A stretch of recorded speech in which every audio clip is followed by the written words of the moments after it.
Now we continue with the fifth panel of this first day in the second regional conference of the IPCC on climate change knowledge and solutions towards COP26.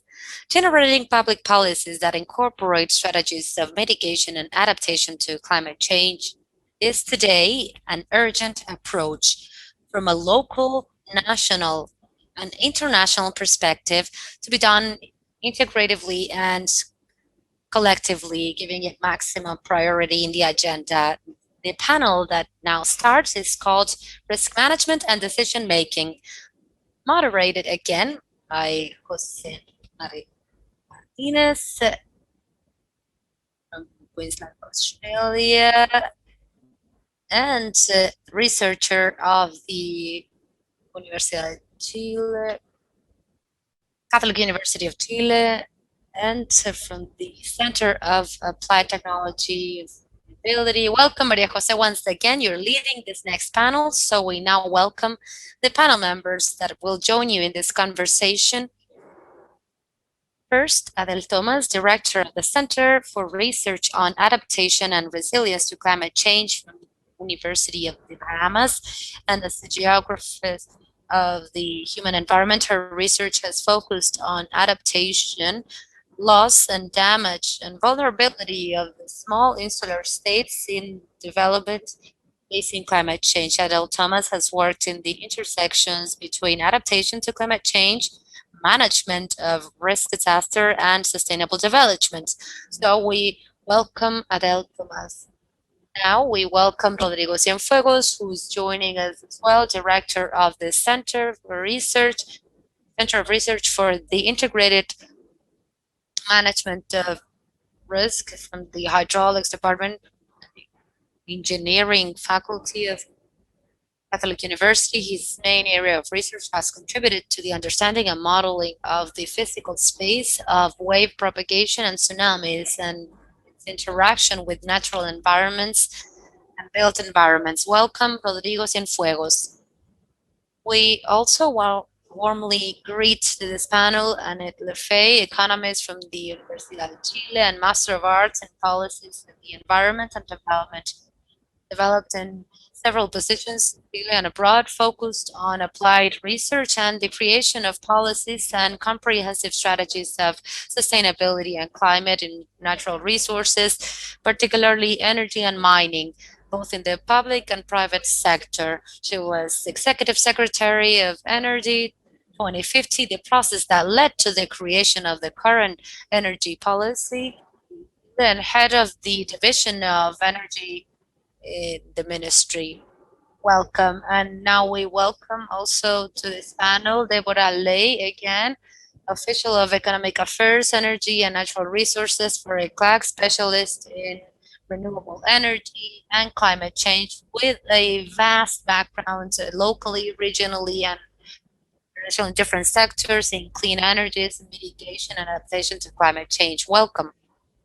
And now our last panelist is warmly welcomed as well, Isabela Villanueva Garcia, co-founder and president of the NGO SEUS Chile, same organization that seeks to create capabilities among the youth so that they have an effect in matters related to the environment and climate crisis. Received several leadership awards. The last one, I think, in March in 2021, acknowledged as the leaders in the European Union. Welcome, Isabela. I will now give the floor once again to Maria Jose Martinez, moderator of the panel on risk management and decision making. Welcome, Maria Jose. Many thanks, Marisol. Good afternoon. Welcome, everyone. I'm very excited to start this panel on risk management and decision making. Well, the increase in the global surface temperature produces changes that resulting in compound risk and for food safety, human health, and ecosystem and biodiversity health, in the viability of infrastructure and the value of land.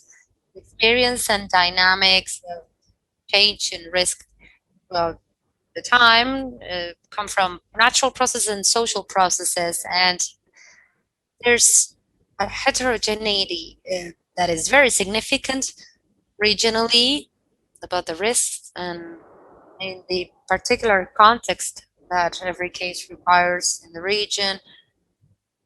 And the goal of this fifth panel is to share experiences developed from the local perspective, as well as the regional and international perspective, to build again an integrated path and a collaborative one to create measures and effective solutions that can improve the risk management and also the decision-making processes that is well informed and with the best science available. Now, with that, I give the floor to Adele Thomas, Director of Climate Change and Adaptation and Resilience from the University of Bahamas. Hola, soy Adele Thomas, directora de el Centro de Investigación sobre Adaptación y Resiliencia ante el Cambio Climático de la Universidad de Bahamas y también investigadora asociada en las analíticas del clima. Voy a hablar sobre la toma de decisiones en el contexto del informe especial sobre el cambio climático y tierra para el Caribe desde una perspectiva de pequeñas islas. Todos los temas especiales que han sido liberados en el sexto ciclo de la IPCC tienen mensajes críticos relevantes para las pequeñas islas del Caribe. El informe especial sobre la tierra realmente ha destacado los desafíos relacionados con la erosión costera, los recursos hídricos y la agricultura, que son muy importantes para las pequeñas islas. Estos hallazgos complementan a aquellos del informe especial sobre los océanos, que expone riesgos significativos para estas islas pequeñas por el aumento del nivel del mar y además el aumento de la temperatura en 1,5 grados, que ya nos demuestra que estamos lidiando con impactos grandes del cambio climático y que estos se van a intensificar a 1,5 grados más y van a causar riesgos existenciales para los 2 grados. Todos estos informes especiales aunados apuntan a la importancia de los riesgos compuestos que el cambio climático presenta para las islas pequeñas en particular. En cuanto a la gestión de riesgos, la toma de decisiones es crítica. Primero me gustaría destacar algunos desafíos cuando se trata de la gestión de riesgos en la región y también algunas oportunidades. El primer cambio mayor en este contexto es que hemos enfrentado riesgos múltiples y compuestos que se manifiestan en diferentes escalas espaciales. Hay que simultáneamente enfrentarse a la erosión costera, al aumento del nivel del mar y a la vez responder a los impactos del cambio en el uso de la tierra y la degradación de los ecosistemas. Además de esto, estamos en riesgo ante el aumento de la intensidad de los huracanes y los impactos catastróficos que puede causar. El abordar todos estos riesgos de manera simultánea ha complejizado aún más esto. El segundo desafío, los recursos limitados que existen para la gestión de riesgos en el Caribe. Tenemos recursos humanos y financieros limitados, particularmente para la gestión de riesgos de cambio climático. Puede que haya departamentos específicamente dedicados al cambio climático, pero abordar estos riesgos múltiples significa que la gestión de riesgos ante el cambio climático debe ser canalizado con prioridad y en la región simplemente no existe personal calificado suficiente o ni dinero para contratar la cantidad de personal para la gestión de riesgos. Relacionado también, existe buena documentación sobre los recursos financieros disponibles para implementar las medidas. El tercer principal desafío que he descubierto para la región se relaciona con la información sobre el clima. El informe especial de la IPCC y todos ellos son muy útiles entregando información y apuntando los principales riesgos. Sin embargo, información detallada a una escala espacial que se necesita para informar de la gestión de riesgos a las comunidades específicas está faltante. Por ejemplo, las proyecciones sobre el aumento del nivel del mar, los cambios en los patrones de precipitación se necesitan para las islas, esto es para las islas completas, lo que es difícil identificar ubicaciones particulares dentro de las islas que están ante un mayor riesgo. Lo último que me gustaría destacar es la necesidad de incluir la gestión de pérdida y de daño en estos enfoques. Las pérdidas y daños pueden ser entendidos como los impactos negativos asociados con el cambio climático. La mayoría de las herramientas de gestión de riesgo que están disponibles se enfocan en reducir o transferir los riesgos, pero debe existir mucha mayor atención sobre cómo abordar los riesgos que en última instancia impactan los esfuerzos de mitigación y adaptación.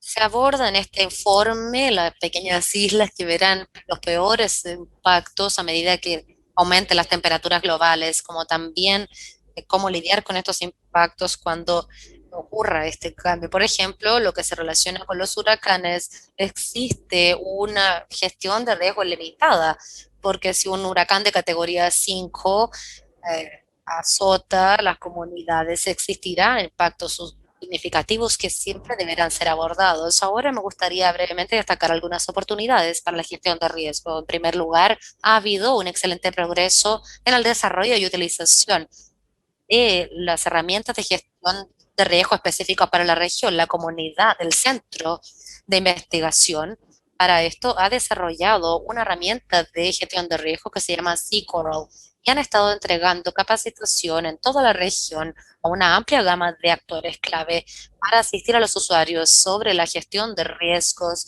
de cambio climático, toma de decisiones y también sobre la identificación para la implementación de medidas. La segunda oportunidad es que ha habido mayor concientización sobre el cambio climático y sus impactos a un nivel de comunidad y hogares en la región. Estos últimos años de huracanes extremos realmente han enfatizado a que nos enfrentamos a desafíos tremendos con el cambio climático y además existe mayor presión desde las comunidades para mejorar esta gestión. Para cerrar y para resumir mis mensajes, la gestión de riesgos y la toma de decisiones en este contexto es extremadamente desafiante para estos riesgos compuestos y múltiples, y los recursos humanos y financieros son limitados. La falta de información sobre el clima en las ubicaciones o a escala de pequeñas ciudades es necesaria y además ha habido progreso sobre esto en el Caribe con el uso de herramientas de gestión de riesgo específicas a la región y además un aumento de la concientización sobre la importancia del cambio climático y sus impactos. Muchas gracias por su atención y muchas gracias a todos por invitarme a esta sesión. Thank you so much, Adele, for presenting us with that umbrella of challenges and opportunities that countries like Bahamas are facing and small islands.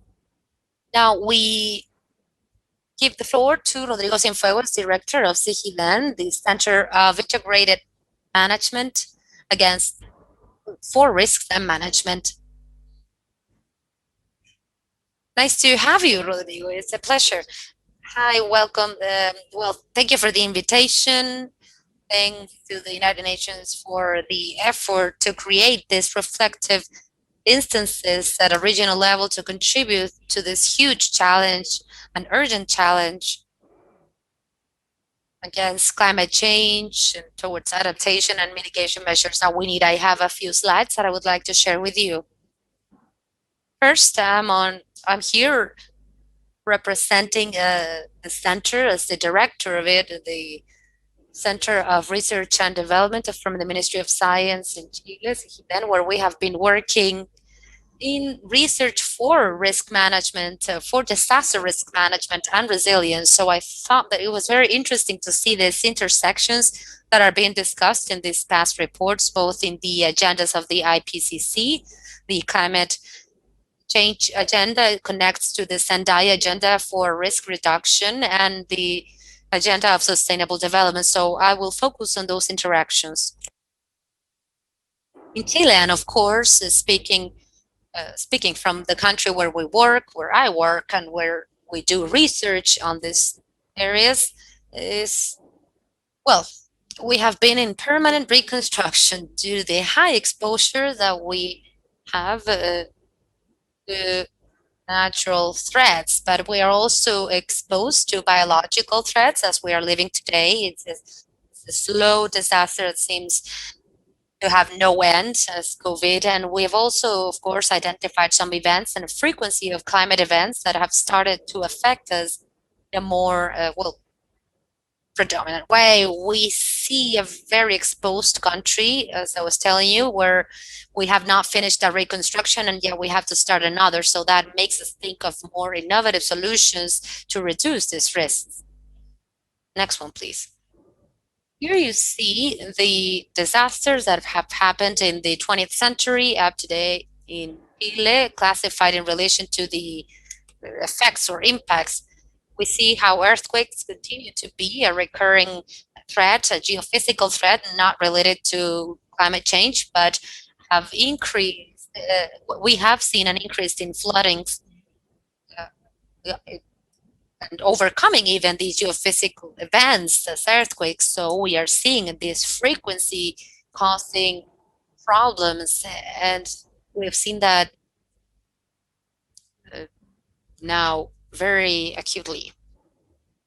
Now, I will focus on a space that we have been studying about, seeing it with different researchers from the center and from other institutes, such as SECO's Institute, where Maria Jose comes from, and it's related to the coastal areas, very fragile zones that are threatened not only by climate change, but also by the very use, the way that we have been developing these spaces. We have a very privileged nature scenario in Chile, but we have regulation that is rather informal with the illegal occupation and legal occupation, of course, that is accelerating the impact of coastal erosion. These are things that we see on a daily basis that is related to the way that we have developed in these spaces. Next one, please. And we are now living this. There's very strong awareness in communities along the coast because they are living these problems constantly. We are seeing tidal waves, pollution, flooding, constructions over wetlands. This is a situation that is really urgent, and we need to find a way to adapt to the climate change situation and transform so that we can have sustainable development and think more accurately on how to occupy the spaces that are privileged and that we want for the future, not only in Chile, I think, but for all countries around the world. Let's see the next one, please.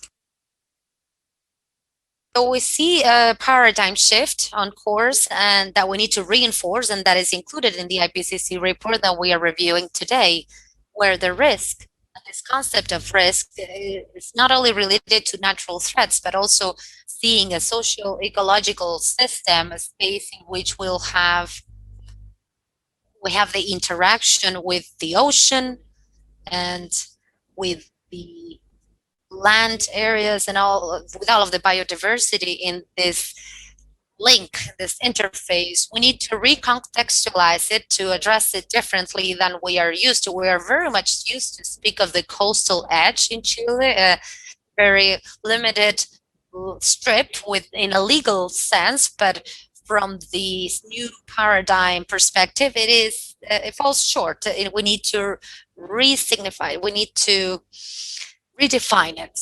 And it is why in this system we need to think not only of this coastal edge, but the basin that it belongs to and the landscape and the value that it could bring from the ecosystemic perspective, the value for communities, culture, local knowledge, how they've developed and how they've progressed throughout the story. And there are many communities in the case of our country and many others, I'm sure, that were related to Mapuche people or several other indigenous communities that inhabited this land before colonization. Of course, we have sustainable and safe development of this area, a major concern that we need to worry about. And to enrich this reflection, we need the scientific knowledge. The role of researchers and scientists is very important. So there is where a discussion that we have had usually comes up. How do we redefine this coastal zone to find new perspectives? And here I take risk again and the disaster risk management with three fundamental components that we need to remember. Exposure, which involves what are the spaces that we use and with what we use them, the vulnerability, how resistant or how fragile we are facing these threats once they occur, these occur, and of course the natural threats that could be natural or today technology related, or they could be associated to biological threats as we are seeing currently. So it is interesting to analyze this framework, broadening it and using it not only from the technical view, from the more participatory view and more adaptive view that we need. We need to use this framework to address the new challenges that we are facing. Next one, please. So, another concrete example would be on how we could use knowledge in science and the methodologies that have been developed to be able to define the probability annually that we could have in flooding now and in the future in the coastal areas. If that knowledge is available, if we're able to anticipate this, we're able to have estimates with respect to this with all the uncertainties that exist, but we're able to put this information for public use. Is this knowledge, and with this knowledge, we could perhaps condition the definition itself of an area of national public use. What are the areas that we should reserve to avoid building, perhaps, or exposing people, and to think in a more community point of view with different stakeholders on these zones that, of course, focus on resilience, ecosystemic services, and a more sustainable development. So, this information is there in order to have that debate. So, then we're having, for example, a risk zone, and the risk in that zone is flooding. So, there we go once again into the various benefits that are associated to be able to free or reserve these areas. There's benefits that are difficult in its monetization. It makes a discussion complex, for example, with the Ministry of Finance, and there's many benefits and consensus on the zone, not only on the productive point of view, but also resilience, mitigation of climate change, and the ecosystemic benefits and systems. So we can keep all of these in mind and see what we're exposed to when we don't consider these dangers, these probabilities of flooding. In that case, it's necessary to change this paradigm and to incorporate this notion of risk in the debate and the definitions that the different sectors and stakeholders have in their wish to use a zone legitimately, and we should keep that in mind. And I'm almost at the end of the presentation. Next one, please. And there's different paradigms. So we're talking about socio-ecological systems, the need to co-build new indicators of development. All of these have to be participative processes where science has to be a part of this.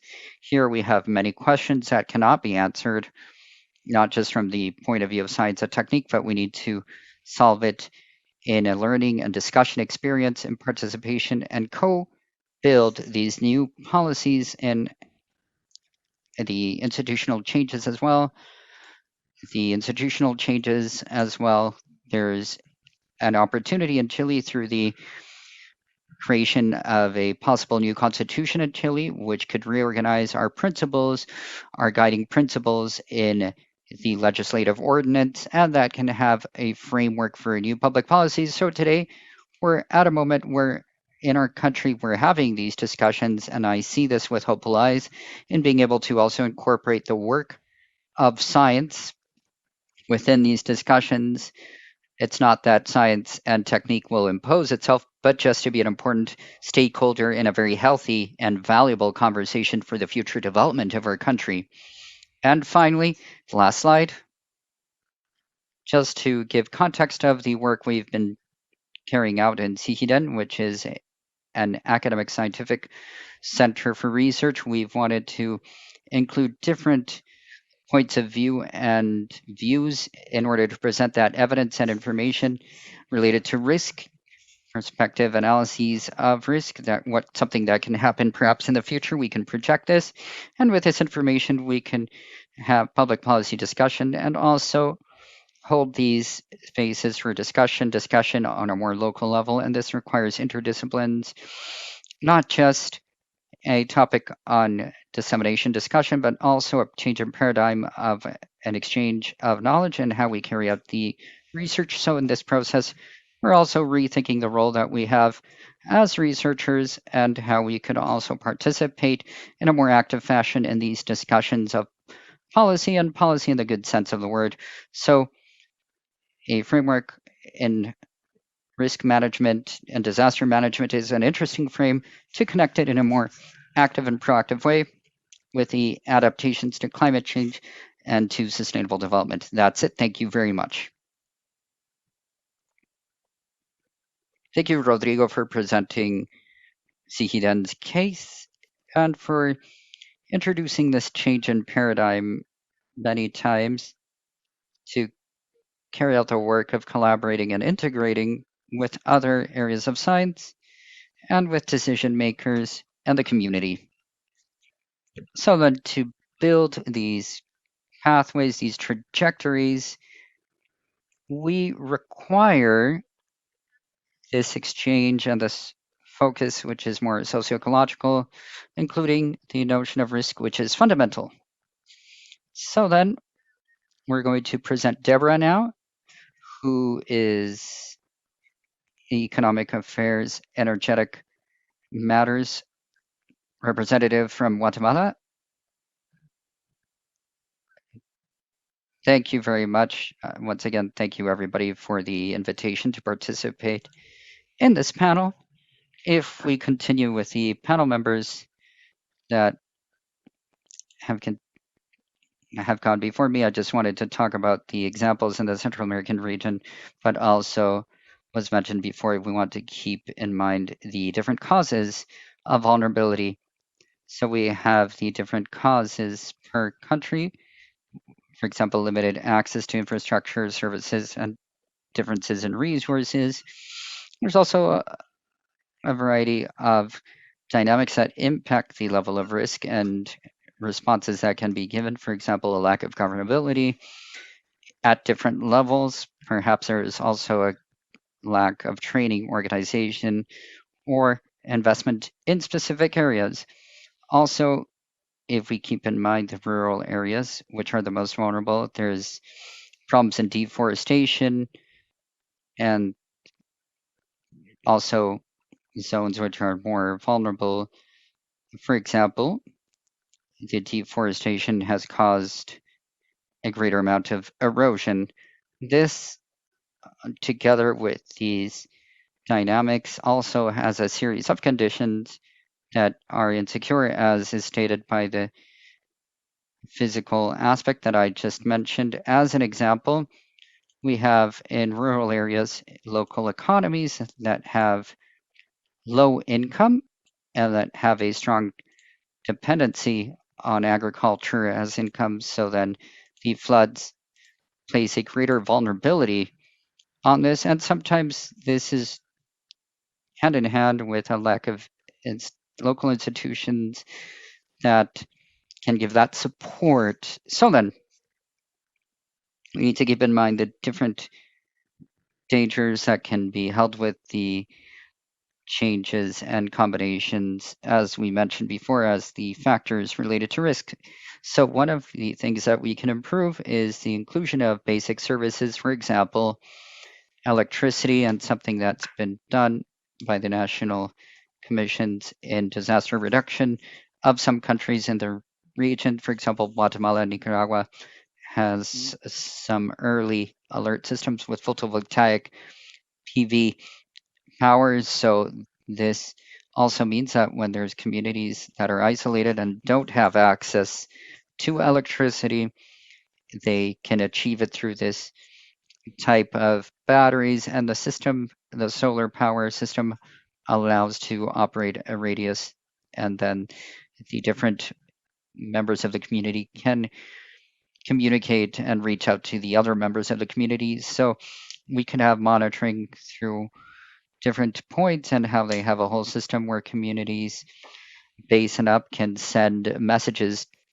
base down basin. So this also can reduce the price of diesel, and also in some cases, after the rural pathways, there wasn't access and there was no power when there wasn't diesel, and there couldn't have any type of access to having diesel.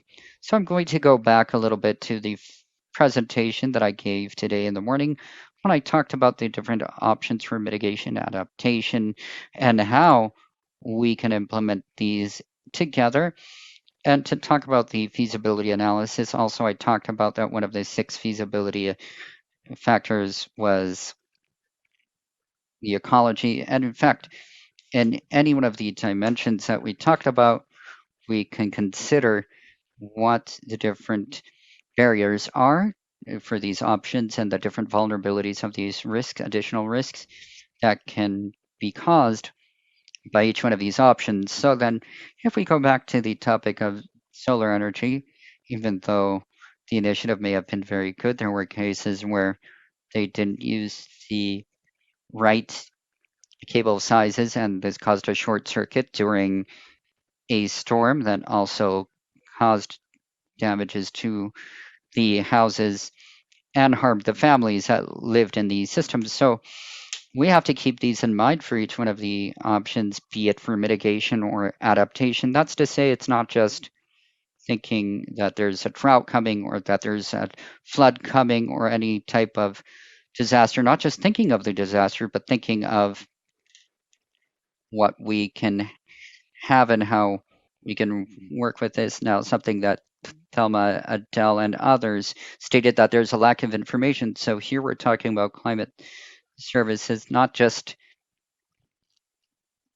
on the quality of the information, but the information itself. Right now, with the growing use of the networks, there's a greater dissemination of information and also the quantity of false information where it's not known where it comes from, but it creates confusion. There's also examples in populations or region that have evacuated when there was no need to evacuate, and in the evacuation process, they have placed in greater danger the others that shouldn't have evacuated, for example, in the traffic and congestion on roads. So we need to have good information, not just that there is good information, but also better available information, and also to have community leaders and the links between these offices for disaster prevention and how we could work with the local communities. Certainly, there's components, for example, of people that do not want to evacuate and they prefer, for example, that if they're going to die, they prefer to die at their home and that's where they're going to stay. So, the last topic that I want to touch upon very quickly is a topic of prevention versus development. So, every time there's a disaster,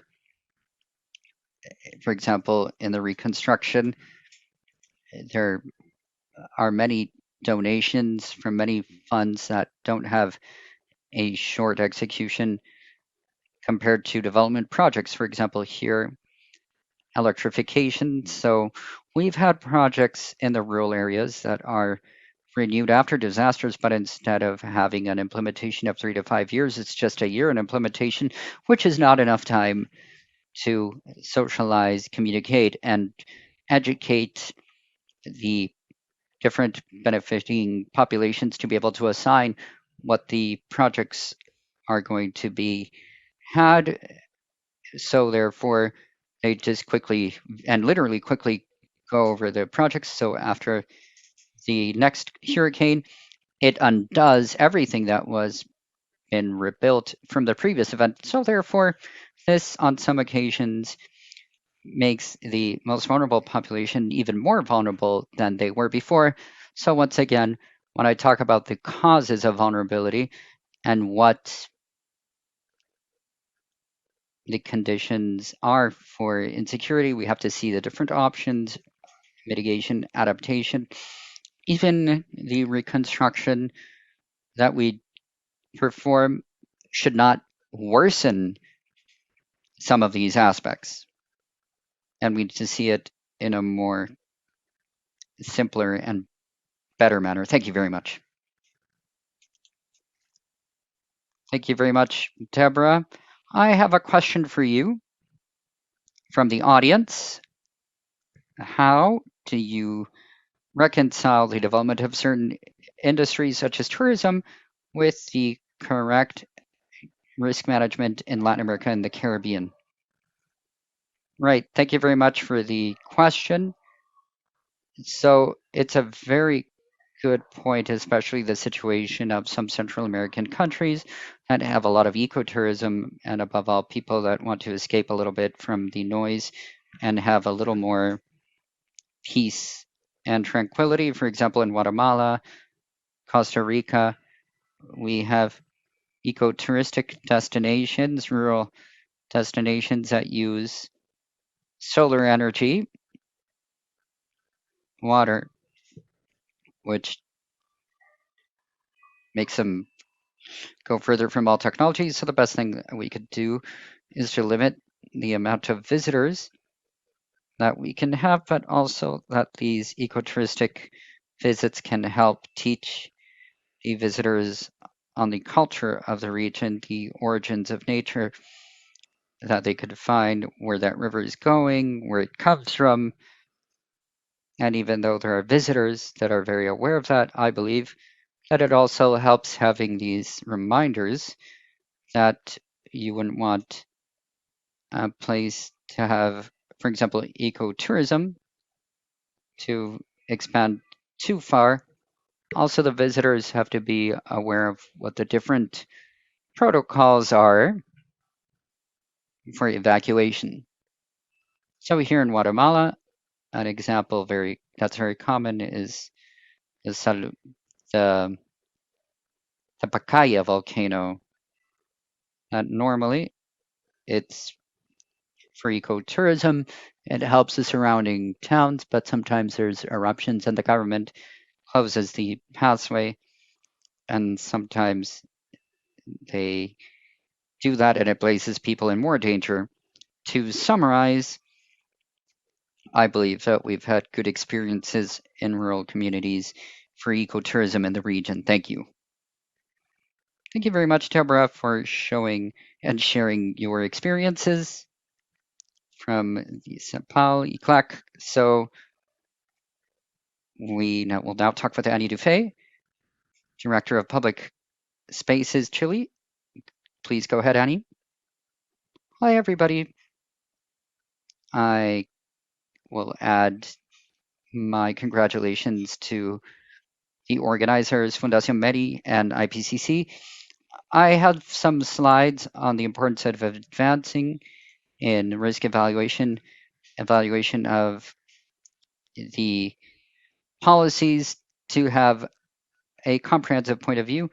And as was suggested by my colleague from Sihidan, it's very important to be able to evaluate the needs of adaptation from a perspective that doesn't just allow the traditional point of view of incorporating losses, perhaps human life, health, etc., and to advance in a more long term vision, what we economists call a triple dividend point of view. So these investments in promoting resilience, in fostering resilience in the region, not only implies economical gain, but also gain in the reconstruction, the recovery of the ecosystems, which are the basis for life and also for the social gains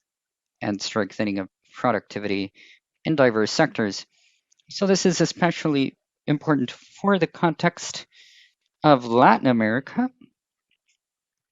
And as many have said, There has been climate changes and a composed risk which grows throughout time. We could advance in the presentation one slide, okay?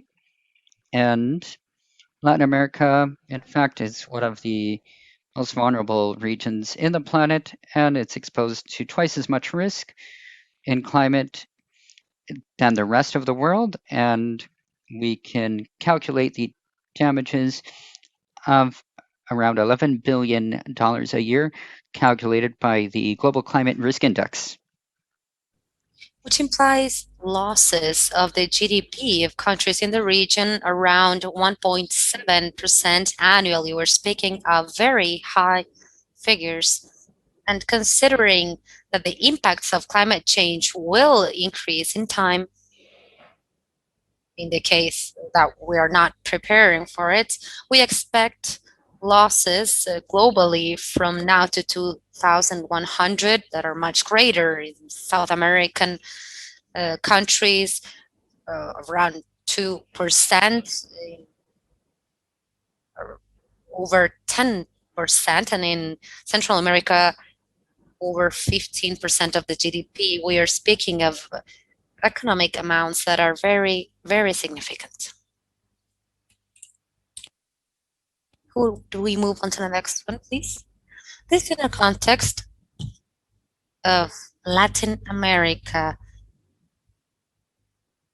which suffers of structural inequality, and climate change and the impacts of climate change act as an amplifier of the existing risks. Therefore, it hits stronger to the most vulnerable areas, creating very dramatic effects. At the same time, when evaluating the investment on infrastructure to strengthen resiliency against climate events, the World Bank having a comprehensive review, not only incorporating benefits that are economic and productive, but also strengthening the ecosystems and mitigation actions, as our colleague from Guatemala mentioned, mitigation against climate change, because many of the solutions, besides strengthening the ability of countries to adapt, act as mitigation to climate change, and all of the social benefits associated to better preparedness to face the physical impacts of climate change create benefits that are almost 5 times the cost, creating net benefits globally for over $7 billion. So these are estimates from the World Bank, as I mentioned. Next one, please. Also considering, well, next one, yes. And also considering that the investment, for instance, in the resilient to climate investment, it's only 3% more in costs than the investment on traditional infrastructure. So there's an important case here. It makes sense to do this, even from a strictly economic perspective. Now, I would like to end mentioning a very singular case in Chile in the next slide. As Gonzalo Cienfuegos from Sigidan already mentioned, Chile is a highly vulnerable country, vulnerable to climate change. There it is. Chile is a highly vulnerable country, and actually last year the country was ranked in the 8th place for highest losses in the GDP due to climate disasters. This according to Swiss Re. A study that came out a few months ago from the World Bank estimates that the losses in the past 100 years in Chile due to climate disasters, in particular floodings and drought, has been around $9 billion, only in floodings 5 billion. Chile, as we all know, is facing a drought, a mega drought, as we call it, due to climate change that is affecting very exaggeratedly to the country in the metropolitan region, the main urban center where over 40% of the population lives. And the potable water supply comes from two rivers, Mapocho River and Maipo River. And the flows have dropped between 72 and 83% due to this mega drought.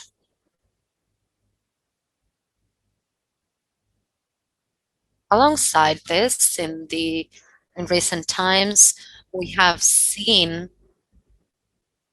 rainfalls, off-seasonal rainfalls that have led to turbidity in water and shortages in supply that have left the citizenship with no water supply for a few days due to these episodes.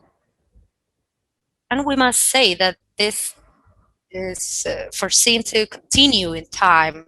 For example, events with the water to turbidity between the period of 1990 and onwards, we have seen 28 events, and we are seeing a very strong trend with this. All of these episodes have forced that the water suppliers to the metropolitan region, Aguas Andinas, to include as part of their mission an adaptation policy. At the moment, Aguas Andinas has invested in infrastructure to adapt to these events, starting with the early warning systems to then connecting directly to the water reserves and connecting it to the water supply. Even in more recent times, they have built this fund to increase independency of water when facing these kind of events, moving from 11 hours to 34 hours. So this, for example, led that the past rainfall event that we had this summer, the city was not did not live any shortages. Otherwise, we could have had a lack of supply of potable water. Of course, this is an effort of the private sector, but truthfully, Aguas Andinas agreed upon this investments with the regulator, superintendency of water, so as to recover these investments through the tariffs. These are investments that the company recovers. Actually, in the future, they have identified needs of investment around $500 million to conduct other improvements, such as improvements in water efficiency, decreases in operational losses, and the use of water. All of these are necessary investments to prevent the losses resulting from water disruption. Thank you.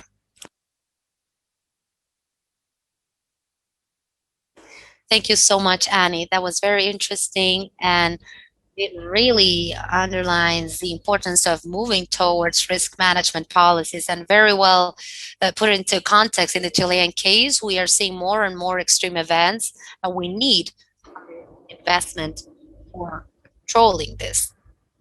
Now, we move to the last presentation of Isabel Villanueva, co-founder and president of the Zeus Chile NGO. A pleasure. Hello, thank you. Thank you for the invitation. I would like to first thank the organizers and all of the organizations behind this event. It is an honor to be here. I would like to start my presentation mentioning probably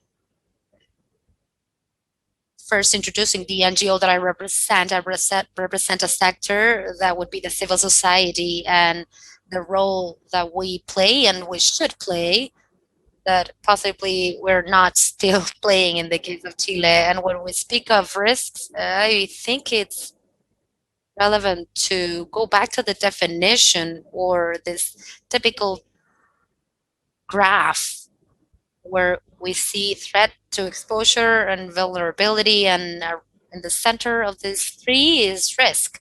And I think in Chile we are in a very disadvantaged position where we see the risk facing the climate crisis and the health crisis that we're living today, and how as a country we're going to be exposed to this risk that are the effects of the climate and ecology crisis, effects that we are not certain about yet, at least comprehensively. We still don't know of the total scenarios that we'll face and what could be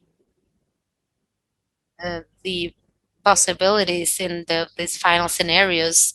So I think that it is extremely important when we discuss about how we're going to manage that risk. When we speak of climate change, uh, I think what the first that comes to mind is mitigation to climate change. However, in Chile, we need to also discuss adaptation to climate change and how we must move forward more resilient societies and define how we're going to face this ecology and climate crisis. So there are two factors that are extremely significant in this debate, particularly in our national scenario, which is, of course, applicable to the rest of the region, particularly in the Caribbean, I think, in these countries, because we are a very vulnerable region and highly unequal society. So when we put together those two factors and mix those along with the climate and ecology crisis, what happens is that we see consequences in the society and the ecosystems. So what happens when we have a society that is vulnerable but also highly unequal? Of course, the effects will be intensified, as it was well put earlier, by the different factors that we find here. So what do we do when faced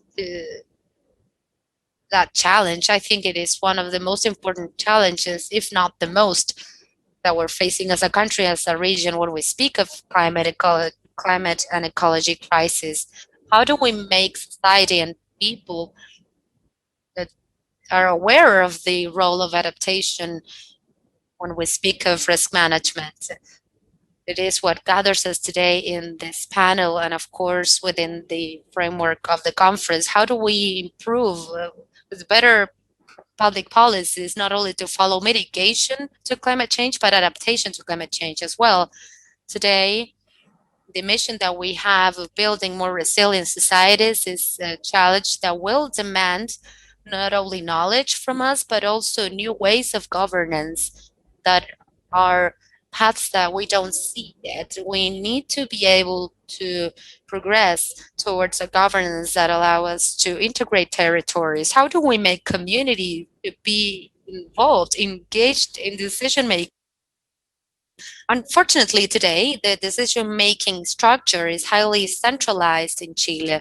The democracy is too centralized. How do we integrate the visions of those sectors where they are seeing effects, where the people are being impacted by the climate crisis? There are roles from the regional governments, regional representatives, but also we need to see what are the plans to make this a reality in the implementation of public policies. That is what will allow us to actually face the effects of the climate and ecology crisis. It is in this line when we speak of moving forward to more resilient societies and more resilient countries or regions, we see an example that is something we need to take into consideration, particularly in Chile, and that is the earthquake of 2010.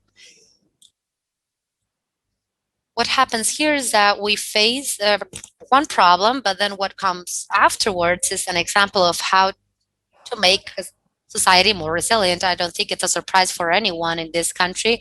If you ask them what to do in an earthquake, that is very clear. The warning systems are are there. How society took an experience and has taken the in its history as a seismic country, how we take a society that evolves towards a resilient society when we speak of seismic events or earthquakes in the country. When we speak of climate and ecology crisis, we need to take that experience that we lived as a nation and manage to extrapolate it and apply it when we consider the public policy creation towards a more adaptive society. When we take this into consideration or include it, I think three aspects become relevant. One of those is the information availability, where science plays a fundamental role. Then we see participation, which was already mentioned about how to engage the different sectors. One thing is to aim to science, of course, they need to be involved in decision making, but how do we manage to integrate the society as a whole, the private sector, the communities, the indigenous people, particularly the vision from sectors that are more vulnerable? How do we involve them too? How do we involve the youth, a sector that I proudly represent through my organization? And finally, what are the visions that must be included in these different processes of creating decisions, the decision making? How do we involve all of these visions? Because one thing is to participate, and one thing is how we finally manage to incorporate those visions that not necessarily are aligned. We can raise all of the voices that we want, but how do we take that and make it a reality? How do we include it in creation of public policies? That is the true challenge. So now the tool that public policy is what is going to make us advance towards a more resilient society, and how this translates into us effectively transform into a resilient society. When we do this in an informed fashion, participative fashion, and involving all sectors and voices, I think that will be a consequence when we manage to implement that public policy. If it's done in the way I believe, or that we believe in the organization and the civil society that we represent, there we will manage to complete the process and probably close this circle, the gap in the system. And with that, we can face the risk management and, in the end, the process that we want to do, how to create better prepared societies, more resilient societies to the effects of climate change that, as I mentioned, I believe is the biggest challenge that we have today. If myself, I'm a hydraulic engineer, so always I every time I take this uh, topics, I go back to water. Where so when we manage to incorporate visions, one of those examples are participatory systems, monetary systems that we have about the water quality. It's a very interesting model that is present in some regions in the United States, where the citizens who monitor the quality of water. So this is a network that allows them to identify where the critical episodes are. So that nurtures the national network on quality monitoring, but also involves the citizenship, involves the territories. So it is better to have a risk management when the communities, the people have been present and involved actively, but also in an early matter. So that I think is a very clear example that poses a vision or a concrete example on how to advance towards this management in a way that involves sectors, but at the same time is an investment. I think we need to see it that way. Participation is not something that should bother us when creating public policies or disrupts us or something extra. It needs to be an investment and needs to be addressed that way uh, as a whole, because if we allow active and early participation, people, societies, and whoever is affected by problems will be involved truly. And with that, the implementation will be simpler. When we speak of climate and ecology crisis and risk management and the effects of climate change, when we speak of adaptation, we cannot dissociate that from early and active participation from all sectors of society. To achieve that, I think we need to think out of the box and start doing things differently, different that we have been doing. For that, we need to absolutely involve all sectors, and we need a transdisciplinary nature in decision making. That I think is the path that we to go and what we should aim for as society, because if we continue to do things as we have in the past, it is very hard that we can change the course of things, despite all of the information and technology advancements that we have. If we don't have the engagement and if public policies are not conducted holistically, it will hardly be implemented later. That's what I wanted to contribute with my presentation, and thank you so much for the invitation again. Thank you very much, Isabella. So then I have a couple of questions, one from the audience to all the panel members, and it's the following. Many times in risk management matters, it's said that society should make a trade off and to take upon itself levels of risk, but this level of risk is not internalized by the community. How can we improve this awareness? This is a question from the audience for all the speakers. Does anybody want to start?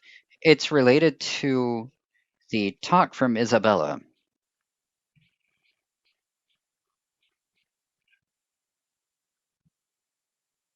Anybody? Rodrigo? Well, I don't know if I could comment. I could comment. It's a great question, and I believe effectively that there's a discussion here. I commented on this with the example of what would happen if we had information that states the probability of being flooded a year in a place that we want to develop, for example, our or create our home and have our home. So with that information, the following question is, what's the level of risk that we're willing to accept according to the harm it could cause? It's a very complex question, especially when we talk about human life. Today, we're talking about and we're involved in that problem related to COVID, right? So there's a very complex ethical aspect. It's not an easy discussion. Now, I presented on what we've seen in the coastal zones and zones where we see how it's affected more and more, especially water. We've seen the drought and the water resources, but when this starts affecting the day to day, it starts affecting people that built their homes informally, but also it affects those that formally bought their lands for hundreds of thousands of dollars. So there's a mandatory awareness because you're seeing the consequences that it has. I believe that's difficult, especially in a short term framework where we have points of view for 2 to 4 years, according to political terms and administrative terms. It's difficult to go back to these problems that we're seeing every day. I'm under the impression that since this is so urgent, so important and frequent, and it's tackling larger areas. There's a greater level of awareness in our country and other countries on these matters. And also, we have to think of how we could agree upon acceptable risk, which is not an easy discussion. There's ethical matters, there's decision making, but it's a necessary discussion to set some limits and boundaries. Perfect. Does anybody want to add anything? I wanted to add also, I think it's linked to what Adele mentioned on the losses and damages. For example, the ecosystemic factors, but also I think we have to consider what the different levels are of virtualization. For example, can we talk about national governments or regional networks, and how much is filtered to the municipal level? So if we're talking about communities, native peoples that are available in their language, there's many people that don't know how to read, and if the information is very scientific or with large databases, they will not be able to interpret it. So when we talked about what happens when there is no basic infrastructure, there's people that still don't have electricity, water. So it's difficult to have access to information with that. They perhaps have to know what hill they need to go up to have a better cell phone signal, for example. So, how accessible is information in those cases? And according to Kasuke, that ECLAC promoted in that sense is important. So, it's ratified, and I believe that in this sense, we still need the information, how we simplify it, how we make it accessible, where it might be more difficult to reach. Thank you. Thank you very much, Deborah. And to wrap up, I think it's very clear that risk management provides a conceptual framework which is very useful to tackle climate change and decision making, and well, then, as enabling conditions to improve reliability or the application of mitigation options and adaptation. And after hearing your speeches, it could strengthen governance at the multi level institutional aspect and improving public policies, innovation as well, the mobilization and resources change the behaviors. So, that being said, it's also essential to improve scientific knowledge and to share this and to have the scientific knowledge report to these methodologies and decision making frameworks that are structured for risk management, and to also promote adaptive governance within the evaluation framework and risk management. So I'd like to thank everybody for your presentations. It's been, just to wrap up, the first day on IPCC. So thank you very much. Thank you. Thank you very much. Thank you. Thank you. Bye bye. And I'd like to thank all the participants of this panel. And I'd like to thank especially Maria Jose Martinez, who has moderated this group wonderfully, this group of leaders in risk management and decision making. We want to wrap up this first day of the second regional conference of IPCC on climate change, knowledge and solutions towards COP26 with the congratulations with young leaders, people focused on change that are aware of their role and are empowered, especially in relation to climate change. These are the people that will face the devastating effects of climate change in the near future. It's being led according to their own initiatives and campaigns seeking concrete changes. Now, we want to congratulate these youth environmental leaders in Chile that are bringing out powerful projects related to climate change. So now then, we'll leave you with them and we invite you to get to know them. And also, we will all wait and invite you to Instagram Live from Fundación Meri at 7 p.m. for the best of today. And please recall that we're going to get together at the corlac.org website so we could have the second day of the second regional conference of IPCC on climate change pathway to COP26. The presentations will be available starting today on the corlac.org platform.